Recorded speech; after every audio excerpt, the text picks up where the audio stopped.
Buenas tardes. Ahora se oye, ¿no? ¿Se oye bien? Perfecto. Bueno, pues bienvenidos a estos foros de Viento Sur que hacemos mensualmente con un tema que en general suele tener que ver con la revista de esos 2 meses que está en vigor. En estos momentos es esta. Y bueno, el tema principal de la revista era crisis energética y transiciones en conflicto, entonces pensamos que este tema es de una actualidad enorme. De una actualidad más por todo lo que se nos viene encima, tener las cosas claras para lo que tenemos que discutir, defender, etc. Yo soy Carmen Ochoa y pertenezco al Consejo Asesor de la revista y moderadora en este caso. Y os presento a Adriana Almazán, de Ecologista Marchán, de Vitoria, que acaba de llegar para participar. Miriam García, de Ecologistas en Acción, está casi en su casa. Martín Layana, de Anticapitalistas. Y Emilio Santiago, de Más Madrid. Ahora, primero voy a contar un poco cómo se va a hacer y luego digo los grandes temas que vamos a tratar. Como hay muchos temas, para organizarlo de alguna manera han decidido hacer 3 bloques. Entonces, en cada bloque, cada uno tendrá unos 6 minutos para hablar del tema que se propone y entonces empezaremos por él y harán el turno los 4. En el segundo bloque empezará ella y harán el turno los 4 y así los 3 bloques. Bueno, pues empezamos para que la cosa vaya. Ya sabéis que el tiempo aquí es riguroso. Yo parto y les doy el aviso para que ellos terminen rápido y ya a las 9 en punto hay que terminar. Entonces, el primer bloque, sobre todo, se trata de hablar de los grandes temas, de los diagnósticos sobre los grandes temas de la crisis ecológica que en estos momentos hay. Entonces, pues, hay tales como cuál sería el estado de la cuestión de la crisis ecológica, cuáles son los efectos sociales y políticos a corto plazo, a medio plazo, cómo se relaciona esta crisis con otras crisis. Eso sería el primer tema, un poco como de contexto. El segundo tema sería sobre todo la estrategia para enfrentarnos a esta crisis, la estrategia de todo tipo, cómo organizarnos para hacer frente a esta crisis, qué tipo de qué tipos de acciones políticas son las interesantes o las necesarias para hacerlo, qué problemas, qué conflictos tenemos que enfrentarnos en este caso, ¿no?, para hacer esto. Y luego en el último bloque es ver en el aquí y ahora exactamente cuáles son las tareas inmediatas que se pueden hacer, desde qué perspectiva, qué prioridad de los movimientos de las asociaciones, de las organizaciones ecosocialistas y sobre qué bases podemos construir un programa político ecosocialista, que sería la última parte. Entonces, bueno, pues como ellos van a hablar claramente, yo paso enseguida la palabra a Adriana Almazán. Pues nada, pues gracias por la invitación y por el espacio. Yo creo que es una buena oportunidad para discutir un poco sosegadamente y poner seguramente sobre la mesa, bueno, divergencias, pero también convergencias. Y por no entretenerme más, respecto al diagnóstico, ¿no? Yo parto de la base de un diagnóstico relativamente compartido, ¿no?, en tanto que el marco es el ecosocialismo, que es el de la crisis ecosocial global, la crisis ecosocial global muy profunda, con esas 3 dimensiones principales: climática, de biodiversidad y energética, ¿no? En relación a las 2 primeras, yo creo que probablemente es donde se concentra mayor grado de irreversibilidades, en tanto que, bueno, estamos hablando de una disrupción del sistema Tierra y, por tanto, ahí también es donde yo creo que hay mayor potencial de disrupciones, ¿no? Disrupciones de tipo, pues, colapso de los ecosistemas o colapso climático. En ese sentido, yo creo que es prioritario frenar, ¿no?, por un lado, la crisis climática, y eso tiene que ver con los problemas de descarbonización, pero al mismo tiempo, ¿no?, se tiene que también frenar y limitar los impactos ecológicos, ¿no?, para esquivar puntos de no retorno que en todo caso no podemos tampoco descartar ya haber superado, ¿no? Esa es la situación un poco dramática en la que estamos, ¿no? Puntos de no retorno en relación con la deforestación del Amazonas o con los deshielos, ¿no?, o otros que están ya tipificados y analizados, pues, por la ciencia, ¿no?, contemporánea. Por supuesto, estas 2 crisis y el tipo de desarrollo, aceleración o profundización que tengan, pues están ya asociados y cada vez van a estar más, digamos, asociadas a todo tipo de crisis económicas y geopolíticas, ¿no?, ya sea conflicto por los recursos, por el agua, ¿no?, por la producción de alimentos, etcétera, etcétera, ¿no? Entonces, en esas 2 dimensiones yo creo que el diagnóstico es el de la necesidad de una acción muy urgente ¿no? Sobre todo por, digamos, ya el retraso que llevamos, ¿no? La continuidad de las emisiones y la dificultad cada vez más de mantenernos en límites seguros, ¿no? Ya no parece que ni siquiera el grado y medio se contemple como una posibilidad realista, ¿no? Y por otro lado, en lo relativo a la crisis energética, donde a lo mejor concentramos más las divergencias, ¿no? Yo estoy de acuerdo, al hilo de ciertos debates que venimos teniendo últimamente, que quizá es menos susceptible, ¿no? De colapsos bruscos de lo que lo es el sistema clima o el sistema de biodiversidad. Tampoco creo que sea descartable, ¿no? Que se pueda venir asociado a escaseces puntuales de repente de acceso a energía y materiales, pues posibilidades de derrumbes sociales, ¿no? En todo caso, yo creo que es muy problemático, ¿no? En esa dimensión la reactivación general de la economía fósil que estamos viviendo en los últimos tiempos, ¿no? Yo creo que eso es un diagnóstico que hay que poner sobre la mesa, cuando a lo mejor hace unos meses lo que más nos preocupaba en el contexto europeo eran las estrategias de modernización verde y las estrategias del capitalismo verde. Ahora seguramente estoy de acuerdo que esto tiene que ser sopesado, ¿no? Con una reactivación lenta, ¿no? de la economía fósil, que es muy preocupante, ¿no?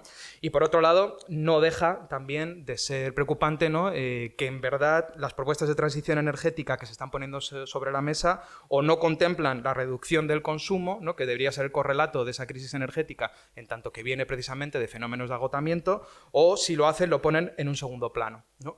Eso es muy problemático, ¿no? Porque incluso aunque tengamos incertidumbre en el ámbito de hasta qué punto qué es posible la transición energética, la incertidumbre yo creo que se puede aceptar, ¿no? En tanto que puede ser que no haya un consenso tan establecido como lo hay en otros ámbitos. Yo creo que la incertidumbre nos debe llevar a la prudencia y no al posibilismo, ¿no? Digamos que yo creo que ahí es donde estaría quizá una divergencia importante. Incluso aunque a lo mejor a posteriori se demuestre que teníamos más margen de actuación, ¿no? En lo relativo a nuestro consumo, los riesgos asociados a la crisis climática y de biodiversidad y las propias incertidumbres en relación, ¿no? hasta dónde podemos reducir, yo creo que nos debería llevar a priorizar reducciones lo más rápidas y lo más contundentes posibles, ¿no? Como de alguna manera una vía de evitar conflictos, como ya decía, geopolíticos, pero también por los recursos, enormes riesgos de crisis económica, ¿no? Que es lo que seguramente nos vamos a encontrar si siguen en marcha las, digamos, estrategias de transición en clave capitalismo verde. Yo vivo en el País Vasco, por ejemplo, ¿no? La locura del hidrógeno verde pues viene a garantizar probablemente una crisis económica muy profunda, porque los sectores que realmente necesitan una reconversión profunda, por ejemplo el sector automovilístico o el propio sector energético, se dirigen a un callejón sin salida y no a una verdadera transformación, ¿no? No hay una prudencia en ese sentido, ¿no? Entonces, es un problema también, ¿no? Incluso cuando ya no estamos hablando de transiciones de capitalismo verde, sino de transiciones que piensan en una modernización, ¿no? Tecnológica que venga acompañada de otras políticas sociales, ¿no? El hecho de que esta transición industrial, que es la de las energías renovables industriales, supone un crecimiento metabólico, ¿no? Y yo creo que ese crecimiento metabólico pues no nos lo podemos permitir si estamos haciendo un diagnóstico, ¿no? Luego hablaremos de otras cosas, pero no nos lo deberíamos permitir por al menos, ¿no? Dos razones. Primero, porque es una continuación de un extractivismo en clave colonial, profundiza, yo creo, en el mismo sistema de desarrollo, ¿no? Que nos ha traído hasta aquí, y es un extractivismo que cada vez más, además, tiene su frontera cercana a nuestro territorio o en nuestro propio territorio, ¿no? Con desigualdades ya no solamente centro del sistema, sur del sistema, sino desigualdades de los sures y los nortes dentro de nuestro propio territorio, y eso está sobre la mesa en los conflictos sobre la minería, por ejemplo, ¿no? Que yo creo que tienen ya mucha importancia y lo van a tener más. Por ejemplo, el conflicto del litio ya no solamente es cosa de Bolivia, sino también de Europa del Este, ¿no? Por ejemplo, por poneros un ejemplo, en Serbia lo que está ocurriendo, ¿no?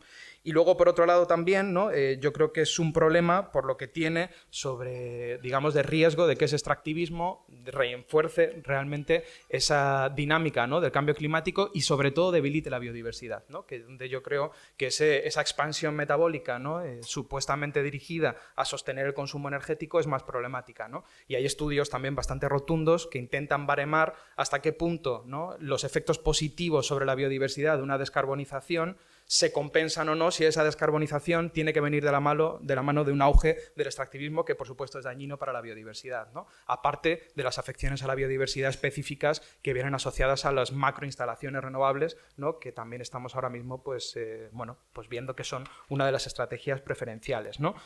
En ese sentido, pues un diagnóstico de enorme fragilidad, ¿no? Digamos, de que vivimos unos años que son muy cruciales. Yo creo que eso seguramente será algo compartido, ¿no? Y de que en ese sentido es más importante que nunca, probablemente, ¿no? Y me meto ya un poquito en lo siguiente quizá, ¿no? Pero es más importante que nunca que intentemos no equivocarnos. O sea, creo que hemos perdido seguramente esa oportunidad que teníamos de equivocarnos y dar marcha atrás, ¿no? Digamos que nuestro margen de actuación, precisamente por esa fragilidad de los sistemas climáticos y de biodiversidad, pues se ha reducido mucho.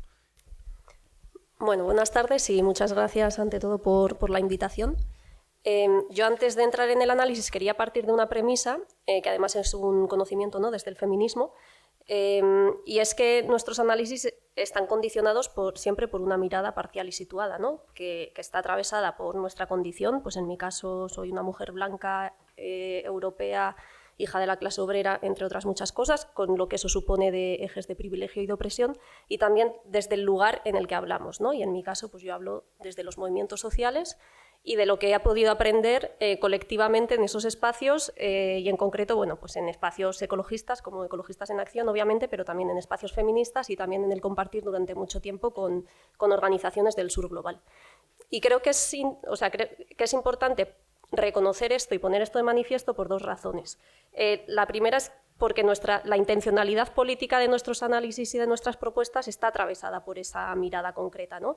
Y yo creo que en buena medida esos a veces polémicas que hay, ¿no?, en el debate público en torno al colapso se dirimirían si se reconociera que están hechos desde lugares de enunciación distintos y por lo tanto tienen intencionalidades políticas diferentes y que no son mejores ni peores, sino distintas. Y en segundo lugar, porque también, como dejar explícito este lugar desde el que hablamos, nos permite ver que a pesar de que esos lugares de enunciación en torno al debate del colapso son diferentes, las miradas que lo están copando, digamos, son tremendamente homogéneas, ¿no? Y creo que es necesario ampliar esas miradas hacia miradas diversas, no solo por una cuestión de equidad o de paridad, sino porque a mí realmente me preocupa qué claves se están perdiendo en esos análisis y en esas propuestas políticas en un tema en el que nos va la vida en ello, si dejamos fuera, ya no digo a las mujeres, que estamos bastante infrarrepresentadas, ¿no?, pero a las racializadas, a las migradas, a las precarizadas, a las jóvenes, a las rurales, a las campesinas, que nos estamos perdiendo, ¿no?, por no incorporar una mirada más amplia. Entonces, bueno, partiendo de esta premisa, pues mi análisis tiene mucho que ver con lo que ha comentado Adrián, porque compartimos organización. Se basa del punto de partida en el que estamos en una emergencia ecosocial que está caracterizada, como decía Adrián, ¿no?, por el cambio climático, el agotamiento de los recursos energéticos y materiales, por la pérdida masiva de biodiversidad y por la degradación de los suelos y del agua a escala planetaria. Además, a esto se añaden otras crisis, otras emergencias, una crisis de reproducción social, de cuidados, de derechos humanos, etc. Y yo tampoco quiero entrar como en la polémica de si a esto hay que llamarle colapso, emergencia, declive o de alguna otra manera, porque creo que el debate esencial y en el que nos jugamos todo es en la propuesta política, es decir, cómo nos hacemos cargo realmente del marrón civilizatorio que tenemos encima.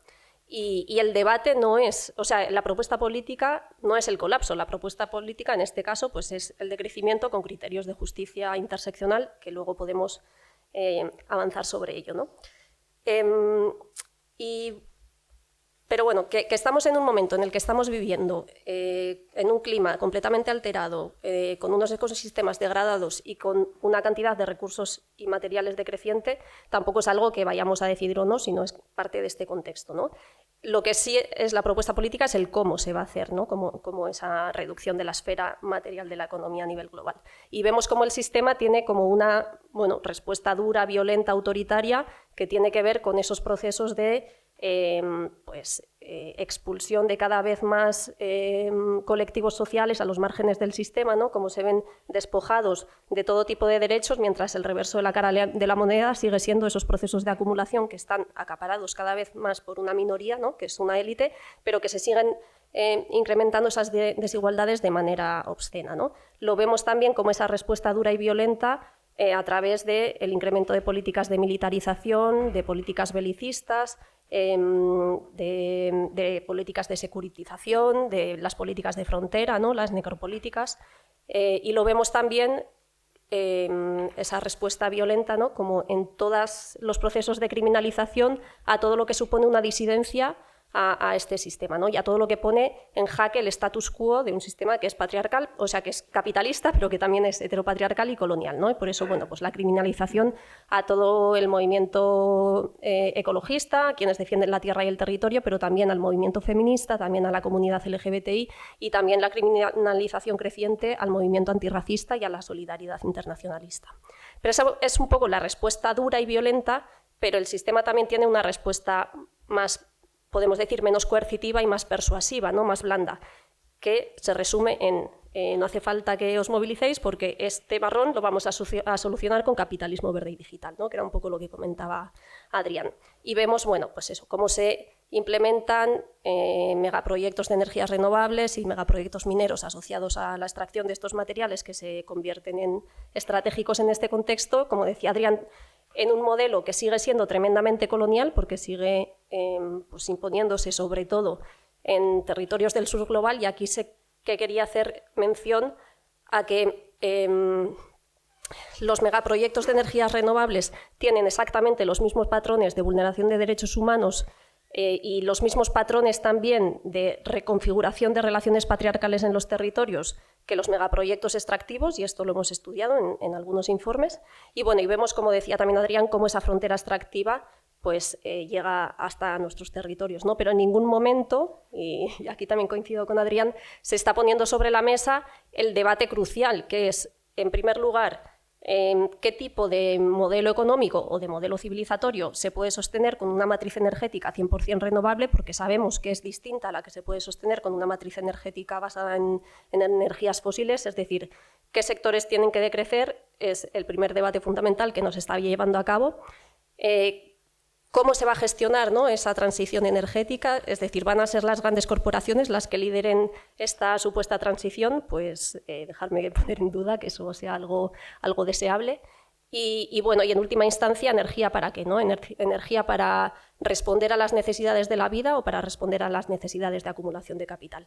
Claro, estos debates no están sobre la mesa desde las políticas europeas que vienen, ¿no?, desde estas políticas verdes de capitalismo verde, porque en ningún momento hay una voluntad de llevar a cabo una transición ecológica. Más bien hay un interés, pues, de abrir nichos de mercado a las grandes corporaciones, y a la vista está, como decía Adrián, ¿no?, pues que se ha vuelto a reabrir minas de carbón, o lo vemos en cómo el gas y la nuclear se consideran energías verdes, entre otras muchas cosas, ¿no? Y aquí lo dejo.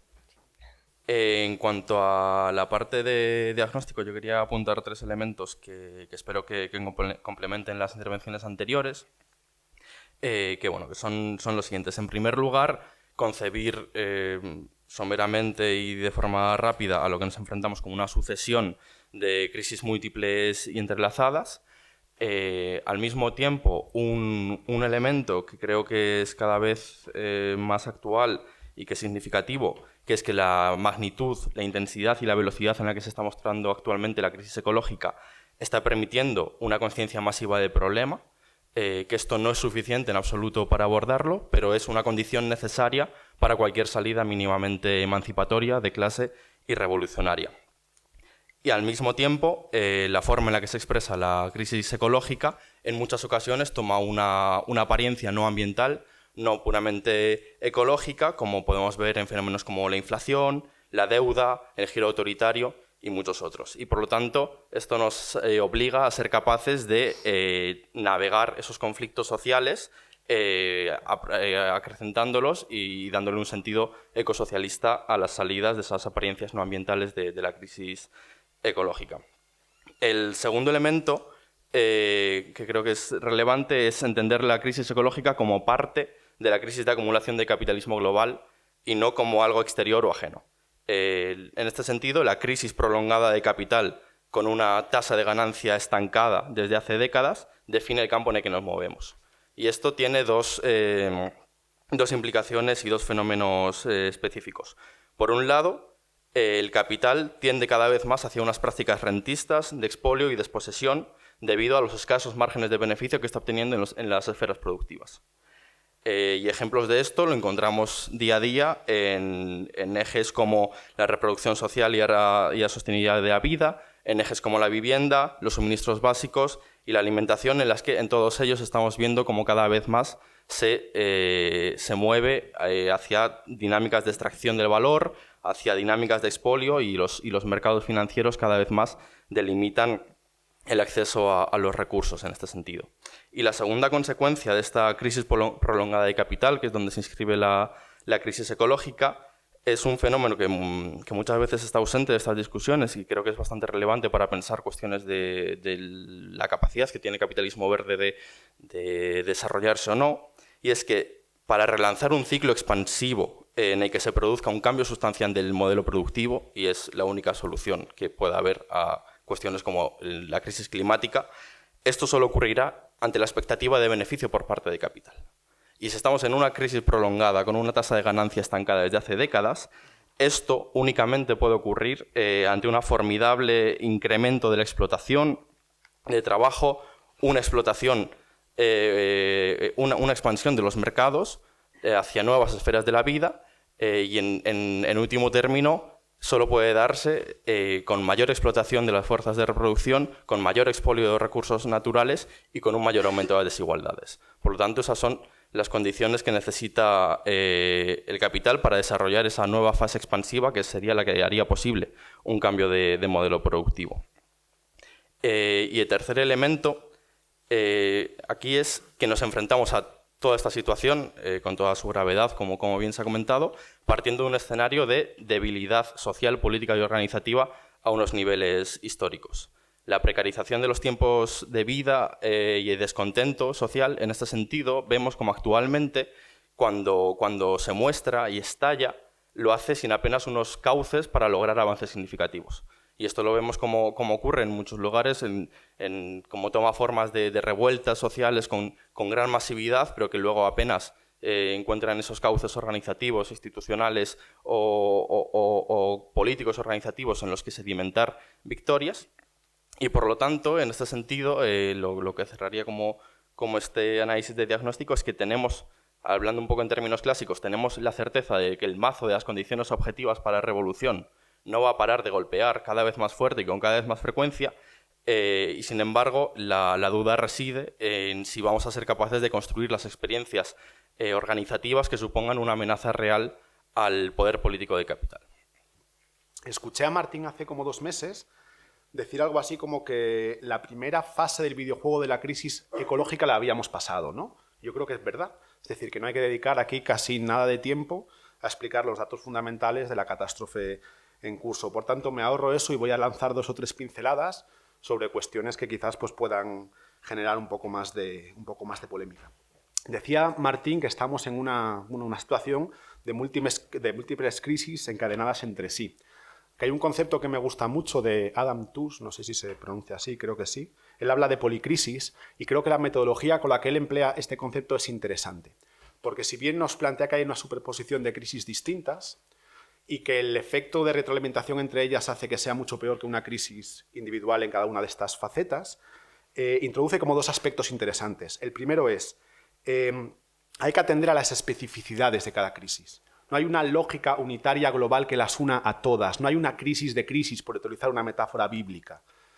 Es decir, sin duda comparto con Martín en que estamos también ante una crisis de acumulación de capital, por decirlo en términos clásicos. Quizás yo lo vería como un poco más agnóstico, creo que tiene componentes menos dramáticos, pero esto no lo agota todo. Esto no lo agota todo. Yo creo que este matiz es importante.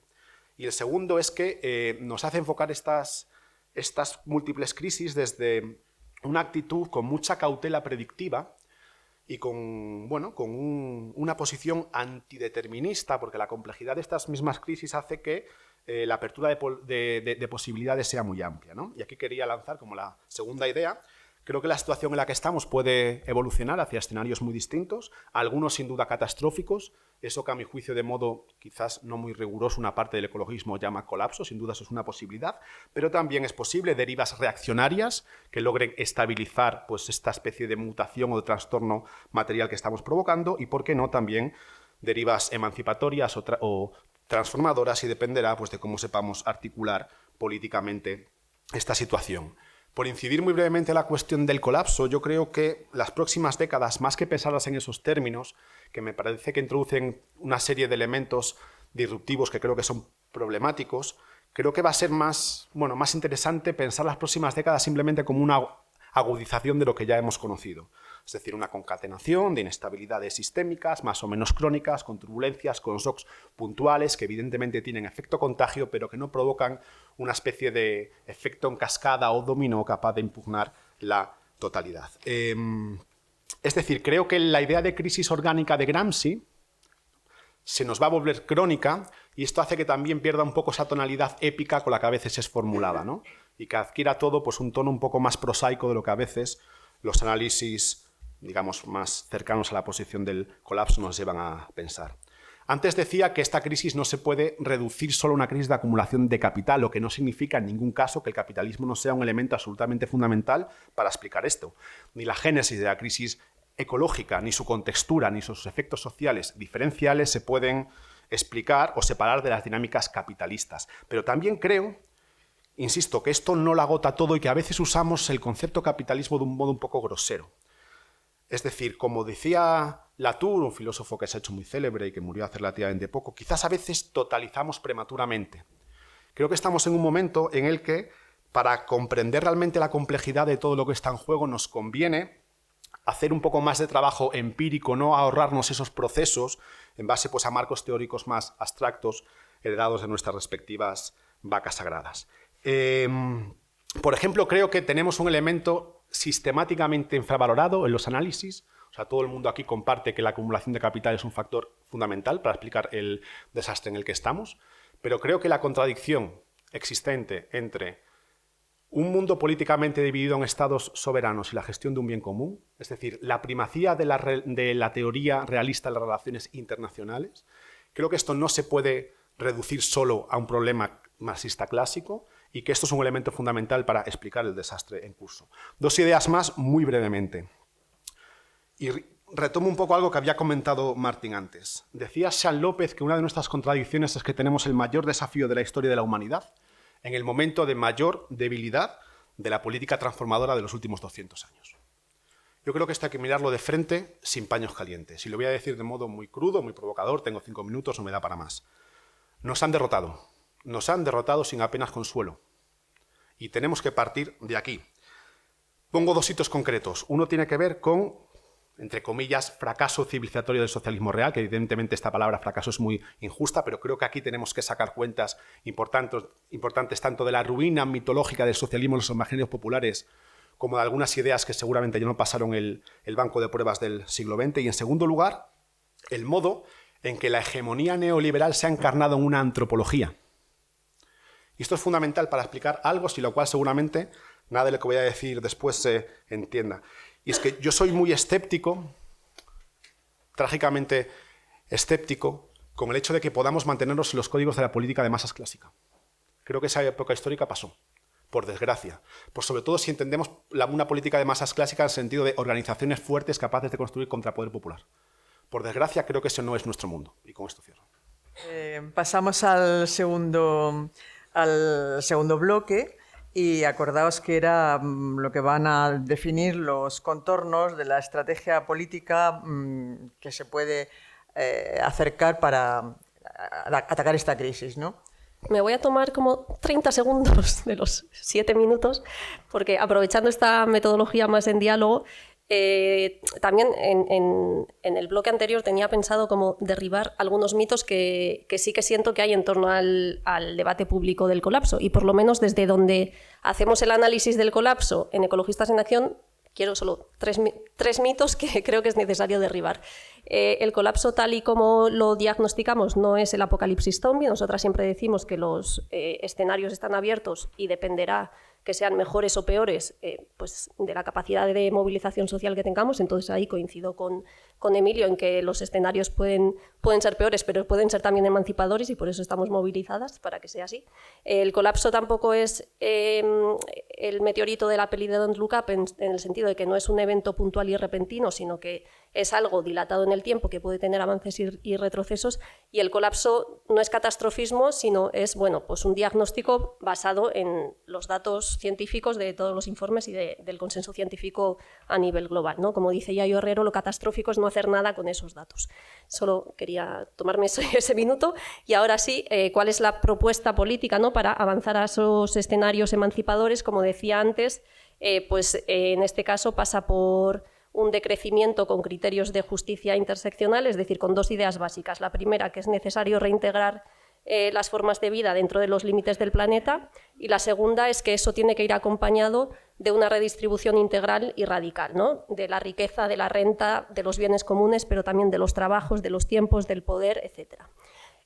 Claro, nadie tiene la solución para este marrón civilizatorio, como decía antes, pero sí en diversos espacios colectivos pues, se han dado pinceladas de ideas, ¿no?, de por dónde deberían ir esas apuestas hacia esos horizontes emancipadores. Yo las he intentado sintetizar en dos grandes marcos, uno lo que tiene que ver con las propuestas más en el ámbito material o socioeconómico y otro con lo que tiene que ver con las propuestas más en el ámbito cultural o de los imaginarios.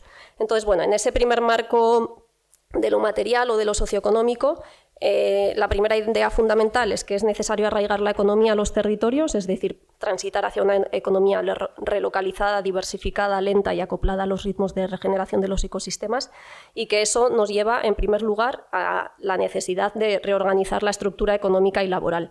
En esto seguro que Emilio y Adrián tienen mucho más que contar que yo. Los dos participaron hace un par de años en un informe que publicó Ecologistas desde miradas distintas, ¿no?, pero en el que se analizaba cómo en la economía española pues hay sectores que tienen mucha importancia en la economía que se verán contraídos, como la construcción y el transporte, y otros, en cambio, que crecerán.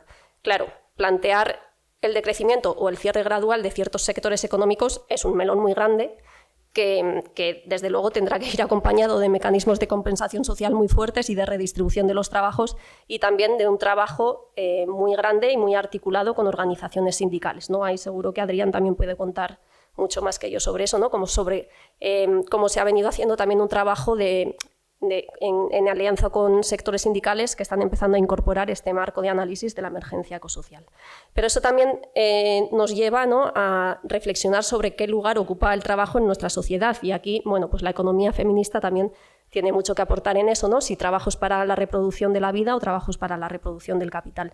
Aquí yo creo que durante la pandemia tuvimos un fugaz momento de lucidez colectiva en el que, bueno, pues a nivel social y a nivel político, por primera vez se puso de manifiesto de forma explícita cuáles son esos trabajos necesarios para sostener la vida en un momento de crisis, ¿no? Y vimos cómo son todos trabajos precarizados, feminizados y racializados. Entonces, bueno, pues otra idea clave tiene que ver con dignificar, revalorizar y distribuir también esos trabajos necesarios para la vida. Una cuarta idea tiene que ver con desmercantilizar servicios esenciales como la vivienda, el agua, la energía, la sanidad, la educación y los cuidados. Y una quinta idea en este grupo, pues con algo que intuyo que Adrián puede hablar más de esto, con la necesidad de recuperar autonomía material, es decir, cómo hacemos para no hacer depender las necesidades vitales del trabajo asalariado, ¿no? Esto, claro, en nuestras sociedades pues es también un melón tremendo que tiene que ver con, bueno, pues con adquirir más soberanías alimentaria, energética, etcétera, con llevar a cabo también expropiaciones y reapropiaciones de capitales, de patrimonios, de tierras, y con imponer también políticas que pongan freno a la acumulación de la riqueza o incluso a la acumulación del sobreconsumo, ¿no? Desde el establecimiento de salarios máximos, que podrían ir acompañados del establecimiento también de rentas básicas de las iguales. Bueno, son algunas ideas para ir avanzando en ese marco más socioeconómico hacia esos horizontes ecosociales. Y en el segundo marco de lo cultural y de los imaginarios, claro, o sea, llevar a cabo estas transformaciones tan profundas, ¿no?, que necesitaríamos acometer en el orden económico, político, social y cultural, son difíciles de llevar a cabo si no van acompañadas, pues eso, de un cambio de nuestra mirada o de nuestro sistema de valores, de nuestro sistema de creencias o incluso de nuestra cosmovisión, podríamos decir, ¿no?, que pongan en el centro el cuidado del conjunto de la vida. Y eso, pues teniendo en cuenta que el imaginario de la civilización occidental está basado sobre los mitos del progreso, del desarrollo y del crecimiento económico, es un reto muy grande, ¿no? Y de hecho yo creo que lo vemos en un contexto de emergencia ecosocial como el actual, pues como eso está zarandeando y está haciendo quebrar esos mitos, ¿no? Esos mitos sobre los que se ha cimentado el imaginario de la sociedad occidental, ¿no?, el progreso, el desarrollo, etc.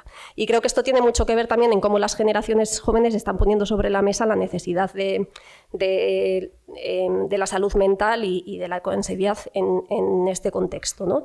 Es decir, y uno de los retos importantes que tenemos es cómo hacemos canalizar esas incertidumbres, esos miedos y esas inseguridades que son propias de este de este contexto en el que estamos hacia posiciones emancipadoras y transformadoras, porque esto es algo que la extrema derecha sí que está haciendo muy bien, ¿no? Como aprovechar esos miedos para llevarlos al terreno de su proyecto político. Y con esta idea a cabo, yo creo que eso tiene que ver con que seamos capaces de proyectar y de imaginar algo así como utopías realistas en el sentido de que nuestras aspiraciones colectivas tienen que ser compatibles con los límites del planeta, y nuevamente eso nos lleva a hacer una crítica al capitalismo verde, pero que tienen que ser utopías o ecotopías, como dicen algunos compas, ¿no? En el sentido de que estamos socialmente y culturalmente instaladas en la distopía y necesitamos proyectar y necesitamos construir horizontes esperanzadores que nos permitan hablar e imaginar no solo estos mundos de los que queremos subir, sino sobre todo esos mundos hacia los que queremos avanzar. Y bueno, creo que necesitamos poner todas las herramientas culturales, artísticas y educativas al servicio de esas utopías deseables y realistas.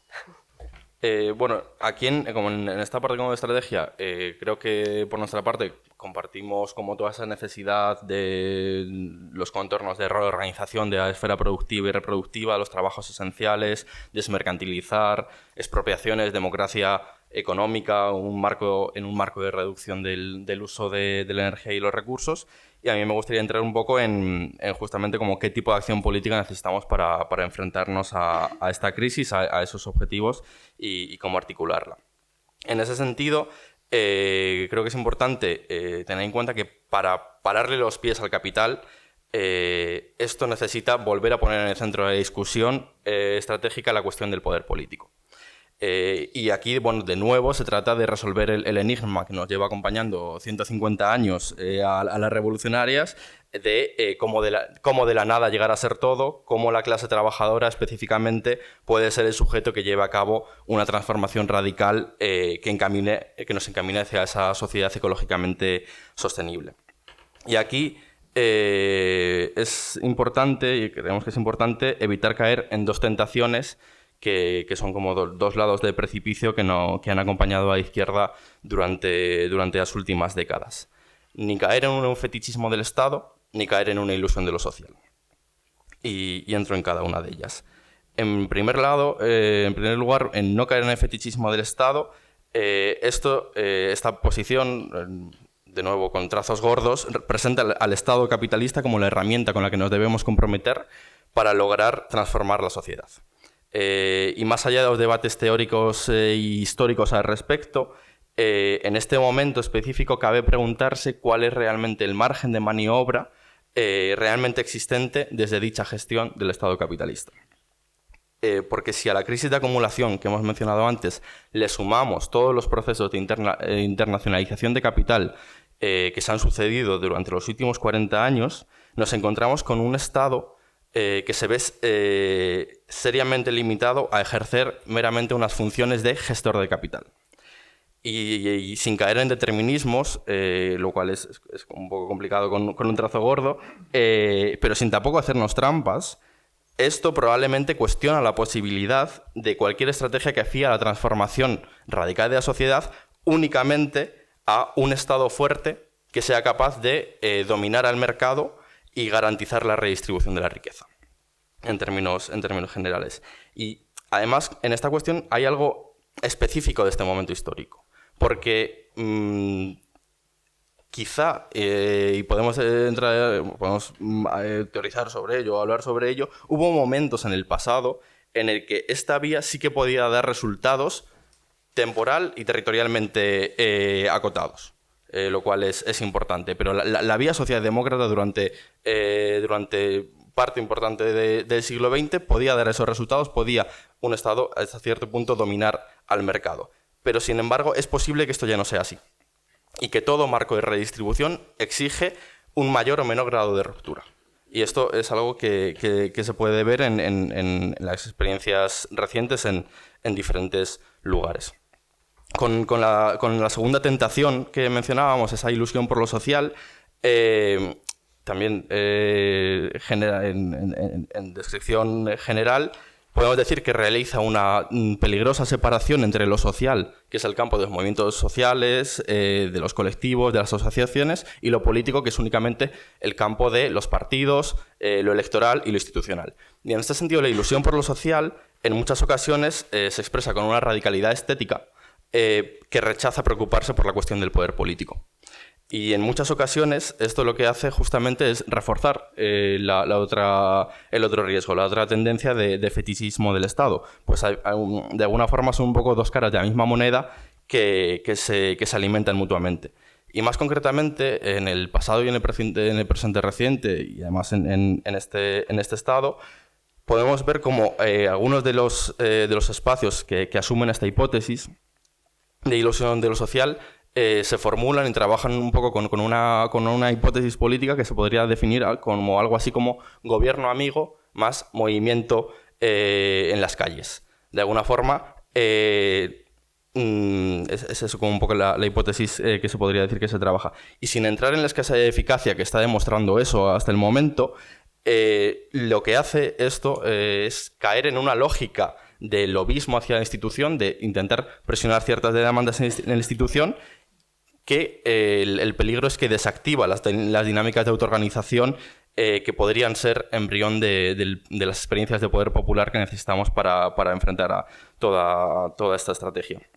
Y en ese sentido, nuestra apuesta estratégica consideramos que pasa por la construcción de un proyecto con autonomía política y organizativa con respecto al Estado y un proyecto comprometido con un horizonte de ruptura. En esta dirección consideramos que resulta fundamental la construcción de un programa de ruptura que sea capaz de cuestionar las bases que sostienen el sistema actual y que permita asegurar la gestión universal y colectiva de una vida digna para el conjunto de la población con los recursos naturales de los que disponemos, compartiendo todas esas necesidades de reorganización de la esfera productiva y reproductiva.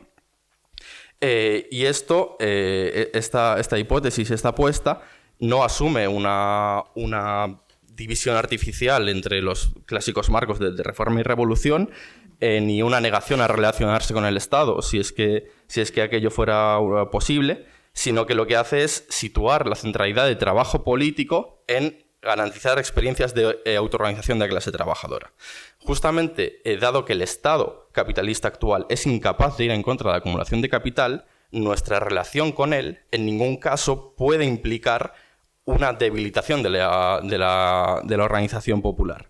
En ese sentido, es justamente nuestra relación con el Estado debe apuntar a todo lo contrario, hacia un reforzamiento de la organización popular. Pues es justamente con estas experiencias de autorganización de la clase trabajadora donde reside la capacidad de superar el poder capitalista y sentar las bases de esa sociedad que deseamos construir en un sentido ecosocialista.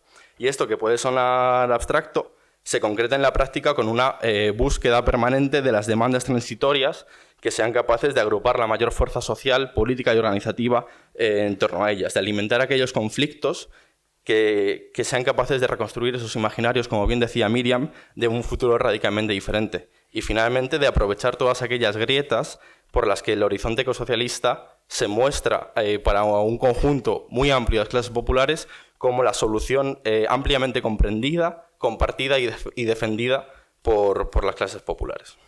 Lo digo con toda la sinceridad, quiero empezar como firmando una cláusula de humildad, es decir, estamos ante problemas de una magnitud histórica que no tenemos referentes para pensarlos, y por tanto creo que cualquier estrategia tiene que asumir un notable grado de experimentación y por tanto también un notable grado pues, de tanteo, de tolerancia al error, aunque no tengamos tiempo. Decías ayer, no teníamos tiempo, pero tampoco tenemos ni idea de qué hacer, así que tendremos que equivocarnos, tanto el propio como el ajeno. Y yo creo que esto siempre ha sido así, pero especialmente en estas circunstancias, cualquier proceso de transformación social, si uno lo mira desde un gran angular, verá que es estratégicamente ecléctico, tremendamente plural, con distintos actores, seguramente simbiotizándose más de lo que piensan. Dicho esto, podríamos decir, no, pues ya está, no hay ningún debate estratégico. No, pues esto como telón de fondo, lo que voy a decir ahora pues son matices a esto y voy a hacer algunas apuestas concretas. Como tenemos poco tiempo, quiero incidir en algo que antes dije de modo como muy categórico y profundizo un poquito más, ¿no? Esta cuestión de que no estamos en el siglo XX y de que seguramente la era de la política de masas, por desgracia, ha terminado. Creo que estamos en una coyuntura en la que esta victoria antropológica, insisto la palabra, del neoliberalismo es como un sabotaje permanente y extremadamente eficaz a lo que Martín estaba planteando, es decir, a las capacidades de las organizaciones para generar lógicas autónomas y autogestionadas a la escala del cambio que necesitamos. La fragmentación, la falta de espacios de encuentro, la precarización sistémica de la vida cotidiana. Creo que todo esto contribuye a que los proyectos de contrapoder, por decir una palabra que a todos nos resuena como muy bien, estén condenados a ser una imagen del surrealismo que me fascina, como peces solubles, como entidades condenadas a diluirse en el medio en el que se mueven, ¿no? Y cuando no es así, es porque dependen de una heroicidad militante brutal. Y esto no creo que sea un problema de confusión ideológica. Creo que esto no es un problema de un mal planteamiento político. Creo que esto es una constatación de la materia social de la que estamos hechos. Entonces, y es verdad que el trabajo institucional tiene muchísimos límites, ¿no? Pero creo que estamos en una situación diabólica y que cualquier apuesta hay que contrastarla con la alternativa. Y yo creo que aquí nadie puede presumir a lanzar una mirada honesta a nuestras organizaciones y a la salud orgánica de nuestras organizaciones. Y ver si ahí realmente cuánto hay de clima de época y cuánto hay de que estamos haciendo las cosas mal. Segunda cuestión. Evidentemente, pues una de las diferencias fundamentales que nos podrían hacer debatir en esta mesa es la hipótesis de cómo se construye sujeto político. A mi juicio, y al juicio, digamos, de la gente con la que suelo trabajar, nosotros partimos de reivindicar una cierta autonomía de lo político que, tanto en el ámbito del socialismo como del ecologismo, creemos que a veces no ha sido suficientemente bien entendida. Incluso en sus formulaciones más matizadas o más complejas, creo que son como dos tradiciones que han tendido a pensar que los efectos políticos se producen fuera de la política y que la política como que las traduce, bien sea la base económica de la sociedad, la energía, etc. Nuestra posición es que no, que hay una cierta relativa autonomía de lo político, que para articularla, por tanto, te tienes que aproximar un poco pues, a las ambigüedades y las ambivalencias del sentido común, tanto ideológico como vital, y eso, claro, hace que tu proyecto pues corra el riesgo de mimetizarse con aquello que pretende transformar, porque se le parece mucho, pero la idea no es esa, otra cosa es que el riesgo esté ahí.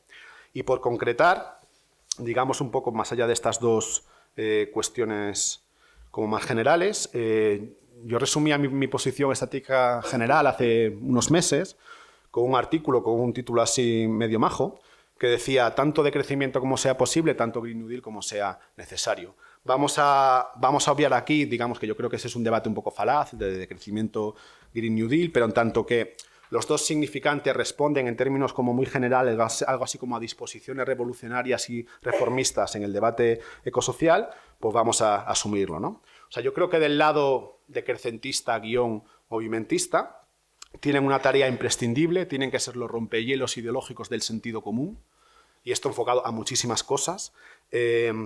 Creo que evidentemente hay que concentrar fuerzas en una construcción de un modelo de felicidad distinto de la sociedad de consumo, que esto es clave. Creo que habría también que concentrar fuerzas en aquellos sectores donde es factible pensar en un cambio en la estructura de propiedad. Creo que aquí lo fundamental, por decirlo de modo muy concreto, es energía, vivienda. Son los dos sectores en el sentido común donde creo que podemos avanzar como más rápido.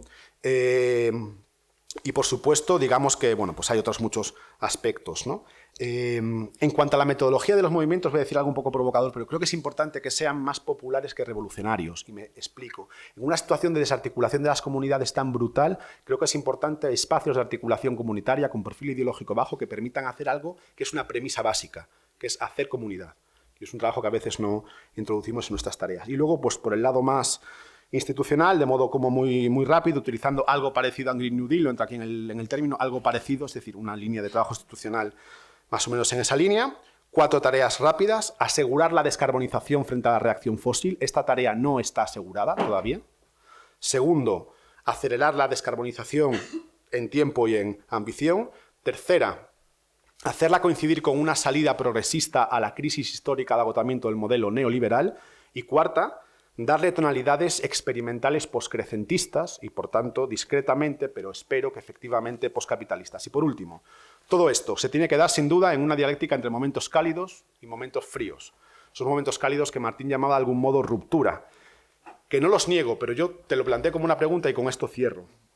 Decías, mayor, menor, momento de ruptura. Supongo que un momento menor es algo así como un proceso constituyente, por ejemplo, ¿no?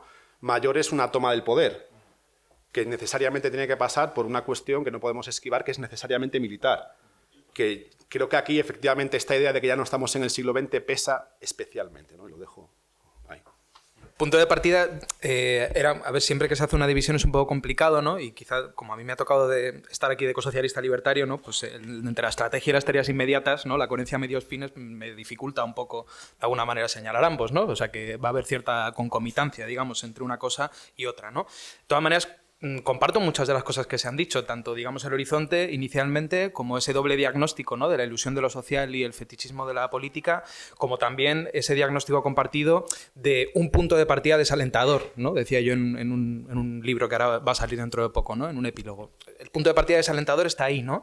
Eso es evidente. Y yo creo que en ese sentido estamos abocados a utopismos, ¿no? Lo que pasa es que cada uno tenemos nuestro utopismo selectivo, ¿no? O sea, yo creo que Martín hablaba de fetichismo del Estado, también se puede hablar de utopismo del Estado, ¿no? Porque a mí me llama un poco la atención, ¿no? Que temamos al determinismo energético, pero que haya un cierto determinismo de lo social, ¿no? Porque si la victoria del neoliberalismo es total, eso nunca es cierto, ¿no? Porque hay territorios diversos, estallidos continuamente, ¿no? Deseos divergentes, entonces tampoco nunca va a ganar una elección, ¿no? Un proyecto político que se base precisamente en una ruptura del neoliberalismo. O sea, claramente estamos abriendo una espita, ¿no? Que es utopista, ¿no? O sea, o que tiene algo de utopía, ¿no? Siendo así, pues yo creo que el peso, digamos, ¿no? De una cierta incontestabilidad de lo que es posible o no, pues se aligera, y que probablemente podemos también pensar en aumentar el factor de lo deseable, ¿no? Frente a esa cierta flexibilidad de lo posible, ¿no? Y comparto también que nuestro punto de vista tiene que ser la incertidumbre, tiene que ser la humildad.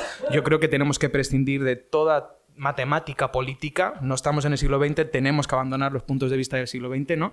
Pero eso significa también no aspirar a la hegemonía o pensar que hay matemáticas de la política para construir sujetos, ¿no? Y yo eso creo que ciertas posturas neogramscianas sí lo siguen un poco repitiendo, ¿no? Porque no tenemos materia para el optimismo, eso es así, solo tenemos la posibilidad de la esperanza, ¿no? Entonces, para ese decrecimiento, el cómo, yo creo que tenemos que recuperar del ecologismo, ¿no? Social, históricamente y clásico, una categoría central que sería la de los modos de vida. O sea, yo creo que ese siempre ha sido el desafío. Cómo transformamos los modos de vida, ¿no? En su dimensión material, en su dimensión de deseo, en su dimensión organizativa, etcétera, etcétera, ¿no? Y en esa transformación de los modos de vida, yo creo que recuperaba esa idea de coherencia medios-fines, no tanto como una especie de cuestión, ¿no? Programática o una a priori, sino incluso pensando desde la psicología social, dónde está, digamos, la preponderancia en las transformaciones de los valores, ¿no? ¿Son transformaciones ideológicas las que luego derivan en transformaciones de la práctica, o son transformaciones prácticas las que pueden derivar en transformaciones de los valores? Yo creo que es más bien la segunda, ¿no? Yo creo que es más bien la segunda. Tenemos que poder, ¿no? ofrecer vidas decrecentistas si queremos que se extiendan valores decrecentistas. Estoy siendo esquemático porque la otra dimensión puede tener un papel, pero yo creo que va a ser menor, ¿no? De ahí que yo creo que el actor clave, ¿no? Tenga que ser precisamente, pues, la sociedad civil organizada, en el marco de movimientos sociales o no. O sea, seguramente pues podríamos explorar otras cosas, ¿no? Ahora estamos viendo desobediencia civil, ¿no? Que a lo mejor no es exactamente un movimiento social en el sentido clásico, ¿no? Y yo creo que también podemos identificar eso en el cooperativismo, también podemos identificar eso en cierta acción sindical, ¿no? Hablaba antes Miriam, pues ahora estamos teniendo un poco la suerte de trabajar con sindicatos que creen que lo que tienen que hacer, ¿no? No es tanto reaccionar y defender, sino prefigurar de manera creativa, ¿no? Una respuesta a una ruptura que se está dando. O sea, yo creo que lo que estamos hablando no es tanto de que tengamos una opción de ser o no rupturistas, sino que estamos viendo tiempos rupturistas, ¿no? La cuestión es que qué tipo de ruptura, ¿no? Esas rupturas hay que intentar, yo creo, que dirigirlas en la medida de lo posible, ¿no? Que estamos en mala salud y que nuestros movimientos sociales quizá pues no son los que eran, bueno, luego hablaré un poco más de eso, eso es evidente, ¿no? Pero yo no creo que por eso, de alguna manera, debamos precisamente abandonarlos, ¿no? Sino que precisamente tenemos una responsabilidad, ¿no? de sostenerlos, de hacer que de alguna manera se adapten, de que lleguen a más gente, ¿no? En ese sentido, yo creo que la idea de lo común, ¿no? De los comunalismos, esa idea de construir nuevos comunes y defender los existentes, ¿no? Y yo creo que eso puede tener bastante peso en espacios que no son precisamente los típicos de la política, como por ejemplo los espacios pues, puramente urbanos o de clase media, ¿no? Que son los que se han convertido ahora quizá los más centrales, es muy importante, ¿no? Porque es donde se puede anudar precisamente pues, el conectar con deseos decrecentistas que ya están presentes en la sociedad, ¿no? Y yo creo que, por ejemplo, el cambio que en unas pocas décadas se ha dado al respecto de nuestra mirada hacia el mundo rural habla mucho de nuevos deseos decrecentistas en nuestra sociedad, porque puede conectar más con la posibilidad, ¿no? de construir nuevos espacios de subsistencia, ¿no? Y sobre todo pues, nos puede permitir avanzar precisamente en un escenario que necesariamente va a ser de conflicto, ¿no? Probablemente también de debilidad, muy probablemente también de represión, y en donde seguramente la capacidad de lucha, la capacidad de poder, de hecho, ser un contrapoder, va a estar cada vez más articulada, ¿no? O unida a la capacidad de sostener nuestras vidas al margen de las dinámicas fundamentalmente del mercado, pero también de dependencias completas del Estado, ¿no? Eso no se deriva, ¿no? En todo caso, de una suerte de ilusión de lo social, tal y como lo planteaba Martín, o al menos no para mí, ¿no? Yo creo que significa, y en eso creo que más o menos estaríamos de acuerdo, no sé si con la misma terminología, ¿no? En cambiar la lógica de relacionarse con el Estado, ¿no? Yo tampoco creo que los cambios vayan a venir sobre todo determinados por la presencia amiga, por las dificultades de esa presencia amiga, por las dificultades estructurales después, incluso de que los amigos hagan cuando están ahí, y ya no hablemos de la dimensión supranacional, ¿no? Yo creo que lo que va a ser, digamos, clave en que se haga o no se haga es la capacidad de forzar, ¿no? De forzar a hacer, la capacidad de recuperar, ¿no?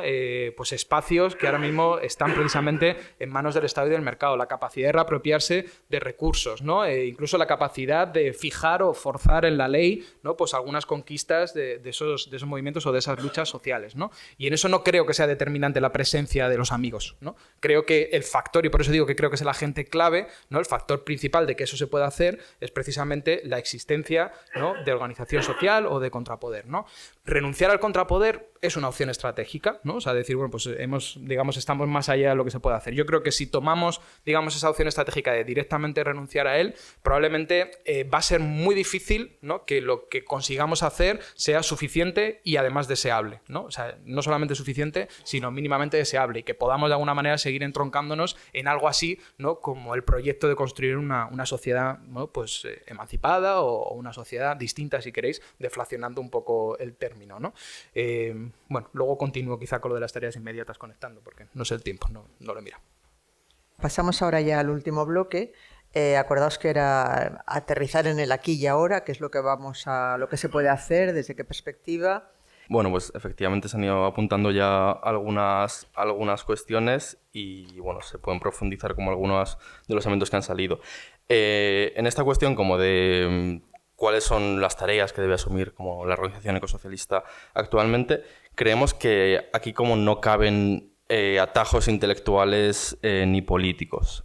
Como decíamos, es una desgracia haber llegado a esta situación de uno de los mayores desafíos históricos a los que quizá nos hemos enfrentado, con un terrible nivel de debilidad social, política y organizativa, pero esto no puede significar en ningún caso hacer de la necesidad virtud y aceptar que esto es una condición irremediable. Y entonces, en ese sentido, profundizando un poco en lo anterior, justamente por la urgencia que nos impone la crisis ecológica, debemos asumir decididamente la tarea de la recomposición del sujeto de clase, que es la que hará posible todas estas transformaciones. Y esto, que puede sonar como muy abstracto o muy como teórico o clásico, pasa por construir experiencias concretas de organización a múltiples niveles que sean sólidas y que sean estables en el tiempo. Y más en concreto, construir organizaciones que tengan capacidad de trabajar en el mientras tanto y que tengan capacidad de aprovechar todas las oportunidades que nos vamos a encontrar. En este sentido, en ningún caso podemos caer en lo que se podría denominar como un ecosocialismo fuera de tiempo, que sería aquel que confía que será la acumulación incrementada de pequeñas victorias la que hará posible todas esas urgentes transformaciones radicales de la sociedad. Y esta acumulación incrementada de pequeñas victorias se puede interpretar tanto en ciclos electorales, como lo determinante de conseguir la descarbonización del Estado español es quién ganará las elecciones en 2024, en 2028 y en 2032, como a los esfuerzos voluntaristas que se puedan hacer desde movimientos sociales. Y en este sentido, si nos creemos la gravedad de diagnóstico, y más nos vale hacerlo, no podemos concebir la próxima década como un camino despejado por el que todo ocurrirá sin sobresaltos. Nos enfrentamos, si queremos que nos enfrentamos más bien a unos tiempos rotos, unos tiempos llenos de nudos, llenos de bifurcaciones, llenos de giros bruscos. Y esto es algo que, por ejemplo, el estallido social chileno es un ejemplo de ello, y entre muchos otros, y es un poco unos términos interesantes en los que concebir el reto al que nos enfrentamos con ejemplos de la historia reciente. La forma concreta en la que pueden aparecer estos acontecimientos de esas bifurcaciones y giros bruscos de la historia es impredecible. No los podemos provocar, y justamente porque es impredecible es más importante que nunca tener organizaciones preparadas para adentrarse en estos acontecimientos y aprovecharlos sin desgarrarse por el camino. Y en este sentido, las expresiones del descontento social, el lugar al que lleve esa expresión de descontento social, se definirá en el propio desarrollo de conflicto. Y por lo tanto, una tarea de la organización es poner toda la organización a trabajar para convertir lo que podríamos denominar, con muchas comillas, simples revueltas, en crisis potencialmente revolucionarias, o al menos en oportunidades de ruptura que amplíen el campo de posibilidad para alcanzar un futuro radicalmente diferente. Esto, sin embargo, no significa en ningún caso simplemente sentarnos a esperar de brazos cruzados a que llegue el gran acontecimiento, como se puede acusar de alguna forma bien acusado a algunas corrientes teóricas de socialismo en algunos momentos. Bien al contrario, nuestra apuesta pasa por identificar aquellas brechas que actualmente pueden resultar más fértiles para impulsar los conflictos que asuman ese programa ecosocialista de ruptura. Y aquí nos referimos, y es posible que podamos encontrar convergencias con aquellos espacios en los que el conflicto capital-vida se muestra con mayor crudeza. Aquellos lugares en los que las falsas soluciones al mismo tiempo de la gestión verde y bondadosa del neoliberalismo se perciben de forma más cristalina. Y concretamente, en nuestra concepción, pensamos que hay 3 espacios prioritarios en este sentido, de lugares en los que impulsar estos conflictos, en los que se siente con mayor crudeza y se ven las falsas soluciones de forma más cristalina. En primer lugar, aquellos sectores laborales que se van a ver más seriamente afectados por la reorganización de la producción industrial durante los próximos años. Y aquí, específicamente, podemos hablar, creo que Adrián también lo mencionaba antes, el sector concreto de automoción, entre muchos otros. Es bastante improbable que un sector como automoción, que ahora mismo en el Estado español es responsable del trabajo de más de 500.000 personas, vaya a mantenerse como hasta ahora durante la próxima década. Y por lo tanto, hay un espacio de conflicto bastante interesante a trabajar.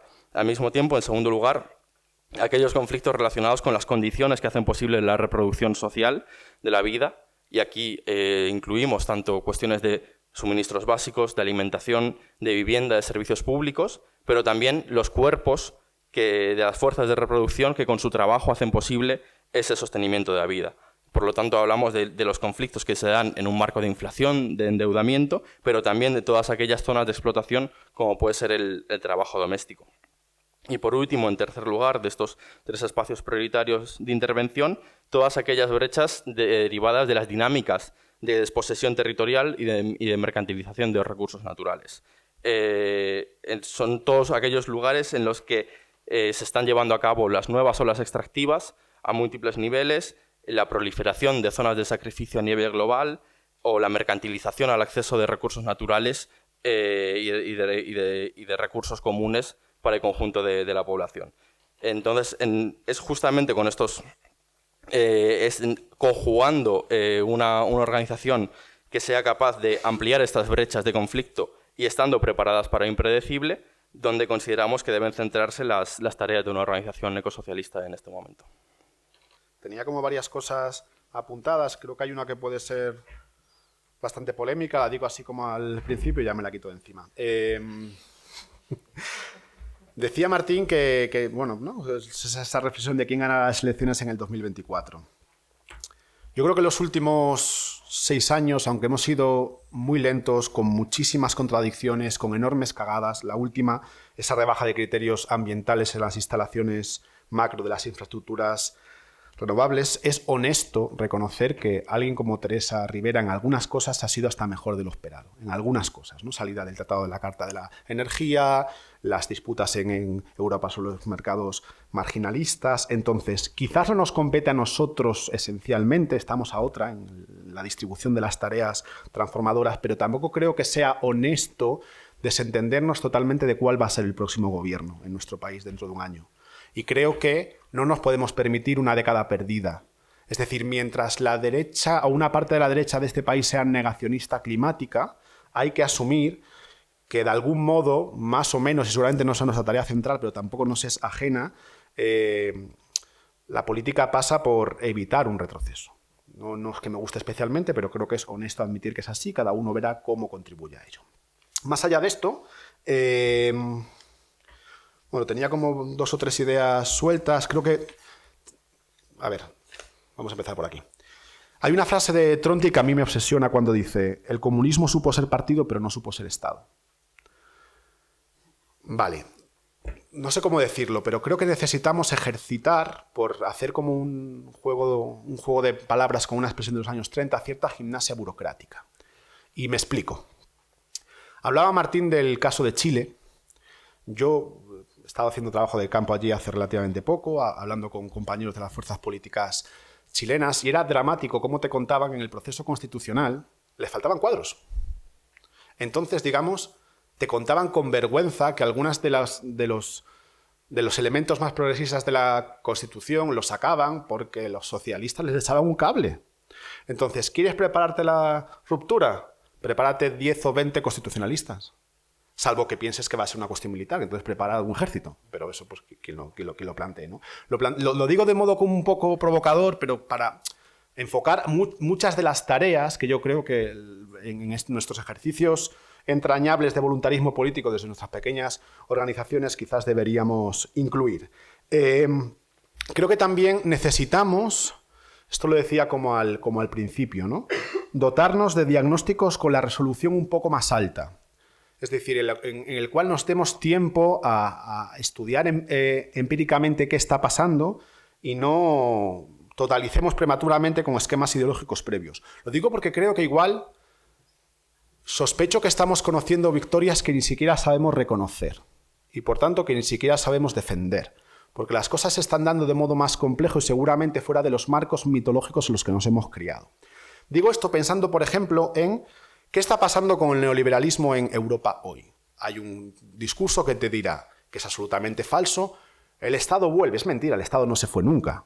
El neoliberalismo no es una teoría económica, es una teoría del Estado. Pero creo que hay otra lectura igual de perniciosa, que es pensar que esto es lo mismo de siempre. Y yo creo que no es lo mismo de siempre. Es una cosa nueva, que evidentemente tiene muchísimos límites, pero ofrece algunas posibilidades que creo que a veces no nos atrevemos a pensar del todo porque estamos atrapados en los esquemas viejos. De modo más concreto, 2 o 3 cosas más. Vale.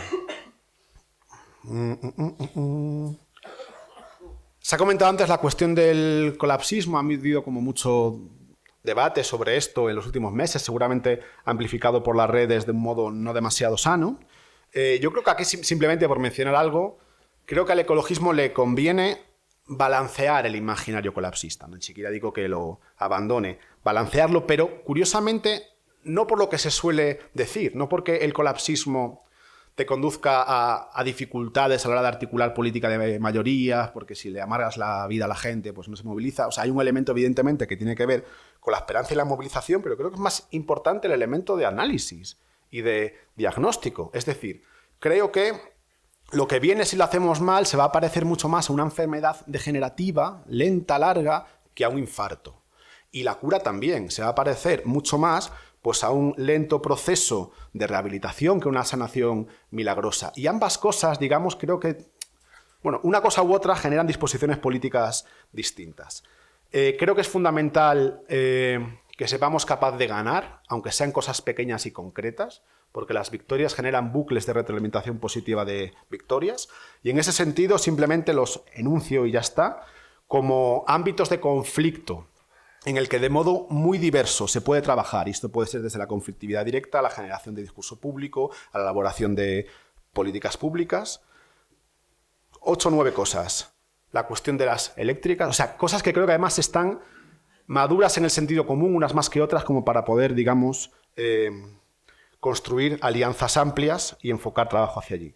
La cuestión de las eléctricas, la cuestión de las macrogranjas, todo el debate sobre coche y ciudad que se va a poner muy intenso en los próximos 3-4 años, el debate sobre coche y ciudad. La cuestión de la fiscalidad, que no es tanto que sea verde como progresiva para hacer fácil las políticas de transición a la gente. Esto va a ser muy difícil, pero encontrar una tercera vía, la cuestión de las renovables, entre las limitaciones del autoconsumo y darle una carta blanca al oligopolio para que siga como siempre, encontrar esa tercera vía creo que sería clave. Esto es más friki, pero creo que estamos en un momento maduro para ello, apuntar hacia una reforma ecológica de la contabilidad nacional. Y por último, y barriendo para casa, como medida decrecentista transversal, dar la pelea por las 32 horas. Nada, continuando un poco con lo anterior, ¿no? Yo hablo desde ser miembro de una organización ecologista, ¿no? Y entonces desde ese ámbito del ecologismo, y yo creo que si hay algo que es urgente inicialmente, ¿no? Mirando para adentro en esto, es que seamos capaces de encontrar en la modesta ampliación, ¿no? de los círculos ecologistas, de las estrategias ecologistas, ¿no? De la gente que se está movilizando en el marco del ecologismo, digamos un vector de suma, ¿no? Y no un vector de conflicto. Yo creo que eso es seguramente uno de los elementos más importantes a los que nos enfrentamos dentro de casa, ¿no? Porque yo creo que efectivamente la humildad un poco estratégica nos lleva seguramente a tener que asumir que todas nuestras ideas tienen fallas, ¿no? Y que probablemente pues, la suma, ¿no? de los diferentes intentos estratégicos van a tener aportes que hacer, sin por ello renunciar a la posición estratégica propia ni a los debates, ¿no?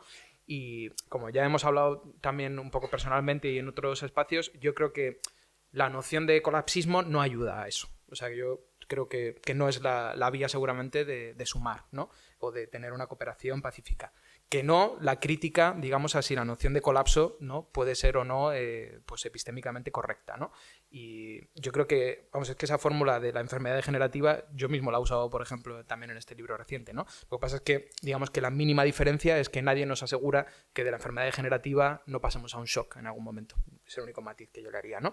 Una segunda tarea muy importante es la de relevo generacional. No en todos los espacios, porque yo creo que los espacios, por ejemplo, más, bueno, en torno a la desobediencia civil, ¿no? Dentro del ecologismo tienen un perfil joven, pero yo creo que las organizaciones que igual son más referenciales del ecologismo social hoy, y hablo de la mía, ¿no? Tienen un problema de relevo generacional, y yo lo digo así abiertamente, ¿no? Y yo creo que eso es un problema muy importante, ¿no? En general en los espacios políticos, que igual tiene que ver también con ese cambio de los tiempos, ¿no? O sea, a lo mejor tenemos los cuadros del siglo XX, ¿no? Y necesitamos los nuevos participantes del siglo XXI, ¿no? Yo tengo ahí, bueno, mis dudas de cómo eso se podría conseguir o no, pero me parece que es muy importante, ¿no? Respecto a tareas así específicas, yo creo que oponerse a la refosilización, ¿no? y a la deriva militarista, o sea, esos dos elementos son seguramente elementos clave, ¿no? a día de hoy. Y bueno, efectivamente, ¿no? La desfosilización no está asegurada como nada está asegurado, ¿no? Y yo creo que de alguna manera todo apunta hacia eso y ya veremos si no hasta una renuclearización, ¿no? Entonces, en ese sentido, pues agitar esas tradiciones, ¿no? que tenemos y esas bueno, concepciones y movimientos sería muy importante, ¿no? Seguir mostrando y difundiendo la gravedad de la crisis presente creo que sigue siendo importante, ¿no? Por mucho que a lo mejor hayamos aumentado un poco nuestro ámbito de influencia, seguimos estando lejos del sentido común dominante, ¿no? Y además, sobre todo, señalar los límites de algunas de las estrategias que se plantean. Eso quizás es incluso más importante que el diagnóstico, ¿no? O sea, mostrar que la transición verde y digital es mentira, es decir, que ha sido una estrategia de captación de fondos de los oligopolios, por mucho que puedan haber hecho parte de lo que necesitáramos hacer, ¿no? Que esa narrativa es falsa, me parece que es muy importante, porque es la forma, de hecho, de hacer un poco lo que decía Martín, ¿no? Yo pienso, ¿no? que es disputar las transformaciones que ya se están dando frente a la contracción metabólica que estamos viviendo, ¿no? y la desestabilización climática. O sea, de alguna manera hay que luchar también por las narrativas que se están utilizando, ¿no? para enmarcar esas transformaciones específicas, ¿no? Vuelvo al ejemplo, ¿no? del País Vasco, porque es lo que conozco de estar trabajando ahora, ¿no? Son argumentos pseudoecologistas los que utilizan ahora grandes empresas del oligopolio para reestructurarse laboralmente, ¿no? O sea, Petronor, por ejemplo, está poniendo sobre la mesa seguramente despidos masivos, ¿no? Un cierre ahora parcial, diciendo que, bueno, que como se van a pasar a la industria del hidrógeno y además han hecho un convenio público-privado sobre eficiencia energética, pues bueno, los trabajadores que tienen sus conquistas laborales, ¿no? Y que están ahí estables ya sobran, ¿no? Entonces, disputar esos límites juega un papel muy importante, ¿no? Y también seguir trabajando en programas detallados y de grano fino. Yo también estoy de acuerdo con eso en Emilio, ¿no? Aterrizados y realistas y a ser posible con los actores implicados. Y eso, por ejemplo, en el escenario de crecimiento, nosotros estamos intentando hacerlo, ¿no? Estamos intentando hacer trabajo sectorial, trabajo participado con trabajadores, viendo cuáles son las posibilidades de transformación de eso, ¿no? Entonces yo creo que nuestra propuesta no es revolucionaria en el sentido clásico, ¿no? Al menos en ningún sentido de la toma del poder o algo parecido, ¿no? Sino, si queréis, radical, pero no creo que sea exactamente lo mismo, ¿no? No creo que sea exactamente lo mismo.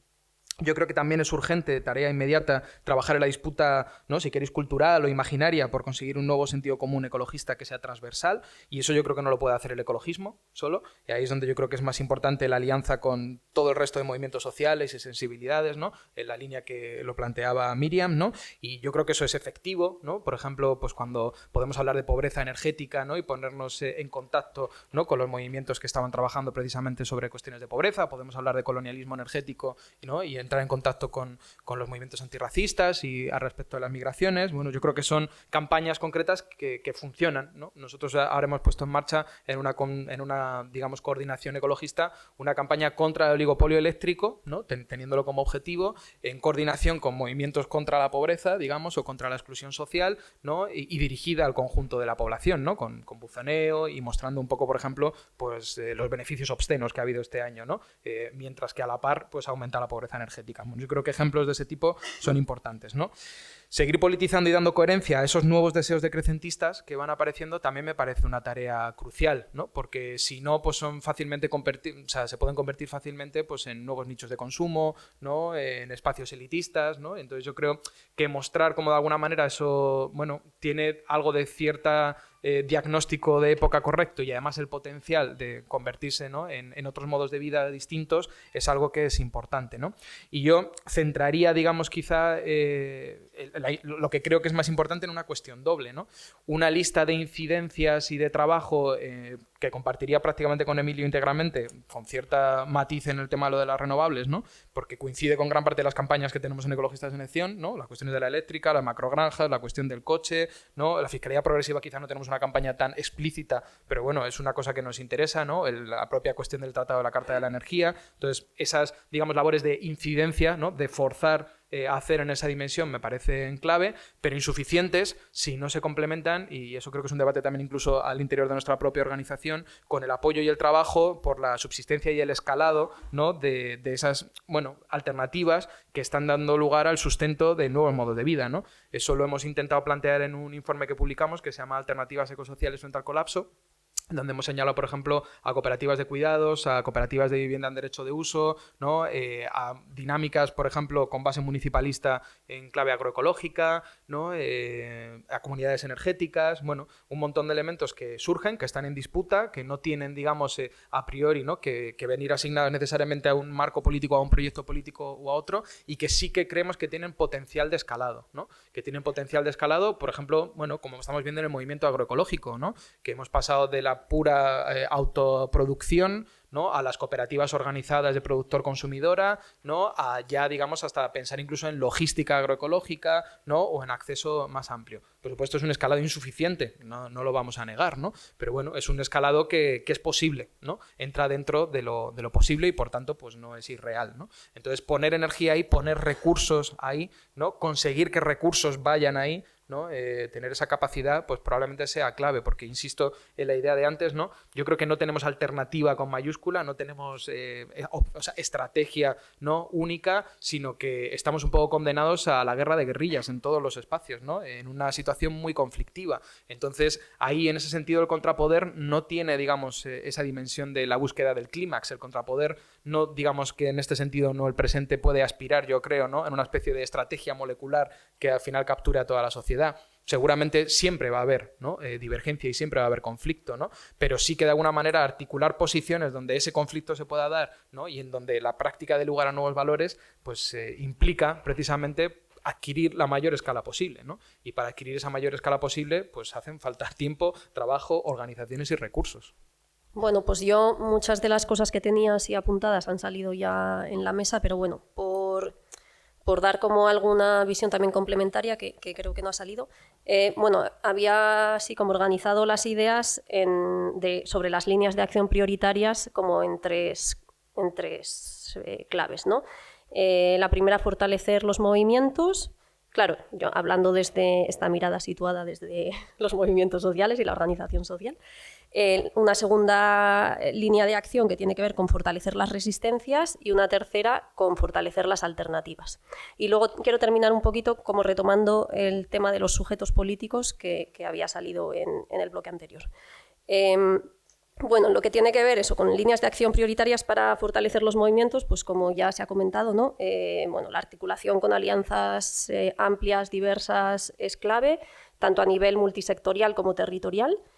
Pero me voy a centrar también en otra idea que tiene que ver con el cuidado de los procesos, ¿no? Y que tiene que ver con algo que comentaba Emilio, que estoy de acuerdo en que estamos en un contexto que es abrumador, que nos desborda y en el que vamos a tener que asumir de forma inherente que hay contradicciones y que las va a haber y las va a seguir habiendo, ¿no? Y eso puede generar conflictos no solo al interno de las organizaciones y los movimientos, sino también con las alianzas, esas alianzas estratégicas y diversas que necesitamos tejer, ¿no? Entonces creo que todo el tema de tener herramientas para la resolución no violenta de los conflictos es una clave fundamental. Y otro tema que tiene que ver con el cuidado de los procesos es en fortalecer nuestra capacidad de tener estrategias y herramientas de protección colectiva frente a los procesos de criminalización que es posible que vayan en aumento, ¿no? Y aquí tenemos pues mucho que aprender de organizaciones del sur global y en concreto de organizaciones feministas del sur global que han puesto el autocuidado, el cuidado colectivo y la generación de redes como un elemento esencial de esas estrategias de protección y por lo tanto como un elemento esencial de su acción política. En lo que tiene que ver con fortalecer las resistencias, es decir, con cómo hacemos para fortalecer o para resistir, confrontar y contener, ¿no?, toda esta ofensiva contra la vida, bueno, pues ahí creo que lo comentabais también, ¿no?, desde pues, la movilización clásica, las acciones directas no violentas que estamos viendo ahora, yo creo que van a tener más peso y van a escalar no solo en cantidad, sino también en la confrontación, ¿no?, con las élites. Y aquí, y en este contener también, yo incluyo todo el tema de la presión política, ¿no? Forzar políticamente, como comentabais también, bueno, pues quienes tienen capacidad de tomar decisiones sobre las políticas públicas a que lleven a cabo políticas radicalmente transformadoras. A mí me ha gustado que Emilio haya puesto el tema del TC, porque el TC, o sea, salirse del Tratado de la Carta de la Energía no es un logro de Teresa Rivera, es la consecuencia de años y años de presión política, ¿no?, de organizaciones sociales y de compañeras que han estado ahí haciéndolo, ¿no? Bueno, entonces, pero claro, necesitamos, como se ha dicho también en la mesa, como políticas radicalmente transformadoras que vayan mucho más allá, ¿no?, como ese programa de ruptura. Entonces, bueno, toda esa línea de trabajo creo que no es bueno, incompatible, ¿no?, con tener una visión más autónoma desde los movimientos sociales. Y la tercera línea, ¿no?, en lo que tiene que ver con fortalecer alternativas, pues es un poco lo que comentaba Adrián, ¿no?, que necesitamos seguir sacando cada vez más espacios, más tiempos y más cuerpos de ese proceso de acumulación de capital. Y esto tiene que ver con fortalecer las alternativas ya existentes, es decir, con que hacerlas viables, que puedan multiplicarse y que sean accesibles a las mayorías sociales, porque muchas de ellas no lo son. Pero tiene que ver también, y con esta idea así más amplia termino, y esto es un cuestionamiento y una crítica y autocrítica, ¿no?, a los movimientos sociales, con cambiar nuestra mirada o ampliar nuestra mirada de lo que entendemos por alternativas, ¿no?, porque a veces está como muy atravesada, bueno, a veces no, está atravesada por una perspectiva que no deja de ser blanca, euroblanca y muchas veces también clasista. Yo aquí me gusta citar a Pastor y Filigrana en su libro El pueblo gitano contra el sistema mundo, además de derribar varios mitos en torno al pueblo gitano. A mí me resultó súper revelador leerlo en clave de colapso ecosocial, porque ella apela, ¿no? Ella interpela a esa izquierda política y social blanca a mirar allí donde no está mirando, porque dice, allí donde las vidas no están sostenidas ni por el Estado ni por el mercado, las sociedades han desplegado históricamente, y lo siguen haciendo, un montón de estrategias de apoyo mutuo, de cooperación, de reciprocidad, de generación de autonomía material, de procesos de desalarización, es decir, de un montón de cosas que estamos hablando desde los movimientos sociales, pero a los que no estamos atendiendo y de los que tendríamos mucho que aprender, ¿no? Por supuesto, sin romantizarlos, porque todo está atravesado de contradicciones, como nuestros propios espacios, ¿no? Claro, y esto nos lleva a la necesidad de ampliar la mirada más allá, ¿no?, de nuestra mirada habitual, de lo que entendemos por sujetos, o sea, sujetos más allá de los sujetos organizados y movilizados en organizaciones, digamos, formales, y también ampliar la mirada de lo que consideramos que es la organización política y social, ¿no?, a otras formas distintas de organización más informal. Yo a veces me pregunto, ¿no?, cómo están haciendo la gente de la Cañada Real para sostener cotidianamente la vida en un contexto en el que llevan más de 2 años sin acceso a la electricidad, ¿no? Allí hay sujetos, allí hay formas de organización, formales pero también informales, y allí hay conocimientos y experiencias que son claves a la hora de entender este contexto, ¿no? Que esto tiene que ver un poco con cómo iniciaba la reflexión en esta mesa de la necesidad de ampliar todas esas miradas. Obviamente tendrá que ser en formatos distintos a este, con otros tipos de relacionamiento, pero que es necesario tener en cuenta en este debate en el que, como decía, nos jugamos la vida, ¿no?, nos va tanto en ello. Y bueno, yo creo que eso tiene que ver también con la capacidad o con la necesidad de articular esta mirada más macropolítica, ¿no?, de análisis global de lo que está sucediendo, que es tremendamente importante, también con una mirada de la micropolítica, de cómo se sostienen cotidianamente las vidas en contextos que localmente y parcialmente están, podríamos decir, colapsados, ¿no?, o sufriendo, bueno, pues un contexto de desmoronamiento importante, ¿no?, porque la vida al final se sigue sacando adelante, y se sigue sacando adelante porque hay organización colectiva y acción política para ello. Bueno, quería agradecer primero la organización del evento. Yo quería comentar un par de cosas, nada más. Efectivamente, mostrando atención a lo que comentabais de los ejes de ruptura, de acción política y de qué cosas nos tenemos que apoyar para intentar cambiar esto, yo echo de menos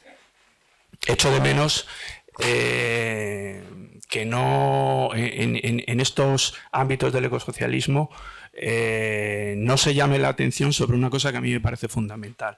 Este disparate ecológico ha sido generado, bajo mi punto de vista, por la responsabilidad de una noción de esa cosa que llamamos la economía, que en sus pilares centrales permanece prácticamente igual que la economía que construyeron los neoclásicos a finales del XIX, ¿vale? Aquí en España tenemos la suerte de tener aportaciones intelectuales que remozan esa arquitectura conceptual desde los años 70. Estoy hablando de José Manuel Naredo, estoy hablando de Antonio Valero, que por cierto creo que es de la Universidad de Zaragoza, donde creo que ha hecho muchas aportaciones en la termodinámica, Joan Martínez Alier, gente que vosotros seguro conocéis, ¿no? Y Jorge Richman y todos estos. Vale. Literalmente. Entonces echo de menos. Yo creo que esto no lo podemos resolver si no tenemos, adicionalmente a cuestiones que habéis planteado, si no hacemos una tarea salvaje de divulgación de la necesidad de cambiar esos pilares que sustentan la economía, ¿vale? Y tenemos que ser críticos y reconocer que muchas veces la propia izquierda ha construido sus críticas partiendo de esos pilares, ¿no? Es decir, también la Unión Soviética ha tenido una psicosis productivista de la leche y ha hecho daño al medio ambiente, y ahora podemos verlo, por ejemplo, en China, ¿no? Entonces eso me parece una tarea fundamental para deconstruir esa noción de producción, por ejemplo, que se está generando y bueno, no permitir que sea el propio capitalismo el que reconfigure, supuestamente cambie el sistema de interpretación con esos conceptos neblina que nos inunda, por ejemplo, lo del desarrollo sostenible, ¿no? Que cuando en el fondo dentro del desarrollo sostenible no hay otra cosa que un oxímoron, una contradicción. El desarrollo no puede ser sostenible porque es hijo del desarrollo sustentable, porque es hijo del desarrollo, que a su vez era hijo del crecimiento económico, que a su vez era hijo de la producción sin fin que se formuló a finales del 19. ¿no? Autodirigiéndome como moderador en ausencia del mismo, como solo había 15 minutos, te diré que no solamente nos interesa eso, sino que, por ejemplo, Emilio y yo hemos participado en la publicación de un volumen que es Bioeconomía para el siglo XXI, recuperando el trabajo de Georges Courregen, por ejemplo. En ese sentido... O sea, simplemente es que es una mesa donde no podemos hablar de todo. Vale, corto. En ese sentido, por ejemplo, antes no sé si Emilio ha dicho que, bueno, como que teníamos que investigar o que ver qué cosas hacíamos, como un enfoque un poco heurístico. Simplemente me parece importante que tenemos que divulgar de una manera muy sólida que efectivamente existen propuestas teóricas muy sólidas y que encima vienen desde los años 70, de la bioeconomía. Y entonces a mí lo que me da pena es que... pues en economía, por ejemplo, las facultades a toda esta gente pues no se la estudie, y me parece importante que es un eje a divulgar. Somos defensores y divulgadores de la economía ecológica, estamos en tu equipo. A mí me genera mucha desesperanza, que a lo mejor es verdad, ¿no? Pero que ya no es el tiempo de las organizaciones de masas. Entonces, ¿es el tiempo de qué tipo de organizaciones? ¿De organizaciones de cuadros que generan unas formas vivenciales adentro de la organización y fundan microcosmos a la interna y les hace ser un nuevo hombre / nueva mujer, nuevo tipo de persona que otras personas tendrán de referencia y se verán atraídos a las personas y se sumarán a su causa? ¿O qué tipo de entidades orgánicas debemos construir si no son eminentemente de masas y sindicales? El tema del colapsismo, un matiz, o sea, un apunte muy breve, porque sé que no hay mucho tiempo y luego paso a lo que realmente importa. Pero el tema del colapsismo me llama mucho la atención que, por ejemplo, Will Steffen, que es quizá el científico más eminente al respecto de la cuestión climática, que lleva 50 años publicando maravillas, la gran aceleración, y el otro día, hace poco, en una entrevista decía: el colapso es el resultado más probable para nuestra civilización. Esto lo decía, como digo, para mí, referente absoluto. ¿Qué hacemos poniéndonos trabas en un debate en el que ¿quién gana? ¿Gana el país? O sea, el país, cuando hizo ese artículo lamentable en el que metía a Alicia Valero como colapsista, lo que estaba proponiendo literalmente es segmentar en bandos precisamente para lo de siempre. Divide y vencerás. Cuando el ecologismo empieza a tener protestas masivas, acciones de desobediencia civil, ministros de consumo, presidentes de Colombia, presidentes de Irlanda, todo Dios hablando de decrecimiento, sacamos el debate del colapsismo. ¿A quién beneficia esto? Esa es la primera. Y luego lo que realmente importa. Me parece increíble que no haya salido de Asamblea Ciudadana. O sea, un proyecto de 100 personas elegidas por sorteo que han conseguido llegar a una cosa que no sé si aquí seríamos capaces de conseguir, ¿no? 93% de consenso sobre hacer pedagogía sobre el decrecimiento en nuestra sociedad, ¿eh? Con gente elegida al azar. O sea, hay como muchas maneras de acelerar esto, todas son útiles. Yo creo que tendríamos que intentar no solo sumar, sino multiplicar, porque igual no llegamos sumando. Y lo que no podemos hacer es restar y dividir en bandos, más de lo que ya, digamos, por la inercia normal de los seres humanos, vamos a acabar haciéndolo, ¿no? Porque al final un cambio, que hablábamos, ¿no?, de cambio político y cambio cultural, García Linera, cambio cultural siempre precede a cambio político. Vamos a intentar potenciar ese cambio cultural pues hacia el ecofeminismo, hacia el decrecimiento, hacia la redistribución, pero no hacia el anticolapsismo, porque eso yo creo que es hacerse la zancadilla y encima ponerle una alfombra roja a quienes están dinamitando este proceso desde fuera, ¿no? Porque además lo de la Asamblea Ciudadana, un último apunte, no es un soviet verde, se ha hecho muy mal. O sea, nadie piensa que esto vaya a ser la panacea. Pero es que el primer informe del IPCC era negacionista del cambio climático. Hay una frase literal del primer informe del IPCC que dice que el 50% de probabilidades del cambio climático es que sea el sol. Esto lo dice el primer informe del IPCC textualmente. La primera Asamblea Ciudadana pues ha hablado de decrecimiento. ¿Qué podría hacer la quinta? ¿Qué podría hacer la sexta? Y sobre todo, ¿qué podría hacer una Asamblea Ciudadana por la energía? porque Emilio y yo esto lo hemos hablado muchas veces, no hay consenso climático, estamos de acuerdo. O sea, hay consenso climático, no hay consenso energético. Precisamente por eso, hagamos esa asamblea para poner a Pedro Fresco contra Antonio Turiel y que se entiendan. Porque más nos vale que este tipo de visiones que están un poco en contra se entiendan también. O sea, por dos provocaciones, pues supongo por el debate más o menos que está encuadrado entre una tentativa más institucional y otra que puede apostar por otra, ¿no? O sea, y un poco tirando por donde tiraba Arturo. O sea, ¿cómo se puede pensar a día de hoy o qué significa la autonomía de lo político si no hay una línea de masas? En un momento dado, cuando la línea... O sea, quiere decir que la autonomía de lo político podía existir en un movimiento que era completamente expansivo y tenías esa política de masas capaz. A día de hoy, incluso la única tentativa que ha surgido en ese sentido ha sido después de un impulso que fue el del 15M y que se rearticuló políticamente a través de izquierda populista. Pero si no se pone otra vez el foco en la política de masas, yo creo que... O sea, puede haber tentativas institucionales, nuevas narrativas, pero están dentro del régimen 78 aún más coartadas, ¿no? Y ni siquiera hablemos del territorio europeo. Eso por un lado, o sea, que creo que eso da mucho más para la reflexión, porque si no, al final, parece que el límite de acción es muy limitado con esas dos contraposiciones. Y luego la otra es si en los movimientos a día de hoy existe una tentativa, o sea, donde la autoorganización, y es un poco a donde quiero ir, si necesitamos volver a una política que más o menos centralice los procesos de autoorganización social. Porque a mí a día de hoy todas las tentativas más o menos políticas que han surgido desde de los movimientos han tendido como una descentralización muy creativa, pero eso no está focalizando en un mayor poder de acción o una unidad de acción, ¿no? Entonces yo no sé si ese también es un paradigma a reconsiderar, ¿no? O sea, que todo lo que se está generando de procesos de autoorganización se recentralicen administrativamente, al menos en procesos de organización más o menos grandes, porque si no creo que vamos a estar abocados constantemente a ese movimiento. Es extremadamente difícil decir cualquier cosa inteligente con cosas tan complejas como las planteadas, pero muy rápidamente. Creo que el comportamiento colectivo nuestro solo está ligeramente condicionado por sistemas de ideas conscientes. Esto lo digo porque creo que los planteamientos de divulgación son necesarios, pero no son suficientes. O sea, hay un más allá de eso que es necesario afrontar. Si la política de masas, la definía además como política de masas orgánica fuerte, no quiere decir que no haya momentos de irrupción popular, ¿no? Como puntuales.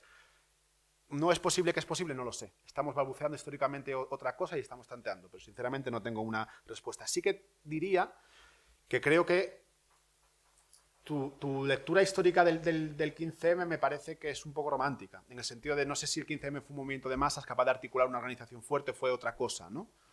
Fue otra cosa, fue una cosa que permitió un terremoto en el sentido común, con el que luego hubo una hipótesis populista que hizo una intervención política X. Asamblea Ciudadana creo que es una herramienta tremendamente útil, el problema es que no tiene poder en sí misma y tendrá el poder que se le dé desde fuera, desde los movimientos que la impulsen.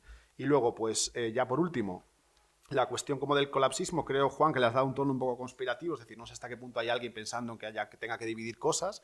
Creo que es un debate seguramente menor, aunque importante de nicho, y que lo hemos debatido de manera fea, porque estamos en un mundo feo y las redes sociales hacen las cosas feas. Esa es mi posición. Nada, yo sí que creo que tendría que ser importante el potenciar los movimientos, así que por ahí no digo nada. No sé si en ese clima, como digo, ¿no? Donde todo el mundo de repente no esté autoorganizando su vida y entonces pues ya se disuelva el conflicto, pero simplemente como una cuestión precisamente para articular los conflictos y los más que van a venir, ¿no? Y sobre el tema, digamos, último, ¿no? Que también se estaba poniendo sobre la mesa, un poco también como ejercicio de honestidad. Hace poco que yo escribí un artículo, ¿no? Que iba un poco quizá a la línea de lo que decía Juan, ¿no? Entendiendo que a lo mejor que hubiera ese tipo de, bueno, de discurso articulado en torno a la noción de colapsismo, ¿no? Pues a mí me daba la sensación de que solamente podía beneficiar a opciones partidistas, ¿no? Y que tenía mucho riesgo, ¿no? De que hubiera pues una lógica final amigo-enemigo y una división. Como somos amigos, pues lo hemos hablado posteriormente, ¿no? Precisamente pues lo que he escrito y tal. Y bueno, en principio parece que no es eso. O sea, parece que ni es una estrategia partidista ni es una estrategia dirigida a generar esa división. Sí, ya casi estamos. No obstante, ¿no? Yo creo que tenemos que tener cuidado porque incluso al margen de nuestras intenciones, pues a lo mejor los resultados pueden ser negativos, ¿no? Entonces también lo hemos hablado, ¿no? O sea, yo creo que la noción de colapsismo un poco totalizadora, no es quizá la mejor si lo que queremos es tener una discusión conceptual, ¿no? Y que precisamente, como decía antes, para mí la tarea prioritaria es seguir alimentando el crecimiento del movimiento ecologista y encontrar, que es que ya las tenemos en esta mesa, todas las líneas en las que podemos trabajar conjuntamente y no priorizar de manera además fea ese tipo de debates en esos términos, ¿no? Sobre el tema de los movimientos sociales y, bueno, también esta idea, ¿no?, que ha salido de si el contrapoder popular está muerto. Obviamente, o sea, estamos en un momento sí, en el que no tenemos la capacidad de acabar con el capitalismo mañana. Eso está claro. Pero a mí también, me irrita un poco a veces y sobre todo me entristece que no seamos capaces de ver movimientos sociales liderados por otras sujetas políticas que han sido y están siendo movimientos de masa, ¿no? Llevamos un lustro, por lo menos, de movimiento feminista que está articulado a nivel internacional y que todos los años saca a millones de personas a las calles y que ha conseguido, bueno, obviamente tampoco ha conseguido terminar con el patriarcado, pero bueno, que sí que ha tenido y está teniendo muchos avances, ¿no? Y la contrarreacción que hay ahora conservadora y de la extrema derecha tiene que ver con eso, con esa potencialidad que sí supone ¿no?, como un zarandeo al status quo. Entonces, bueno, como tratar de ampliar, ¿no?, la mirada más allá de desde dónde nos ubicamos y quiénes son los sujetos políticos que conformamos nosotros, en ese sentido lo digo en masculino porque suele ser así, ¿no? Pues me parece importante. Y eso tiene que ver también con algo que decía antes, ¿no? ¿Cómo son esos movimientos o esas organizaciones? Pues bueno, no siempre van a ser en términos o en formato de organización social y de movimiento social. Hay mucha acción política en la organización informal, en las redes de vecinales, en cómo se gestiona cotidianamente la vida en contextos que son muy chungos, ¿no? Entonces, bueno, como por situar también la mirada desde ahí.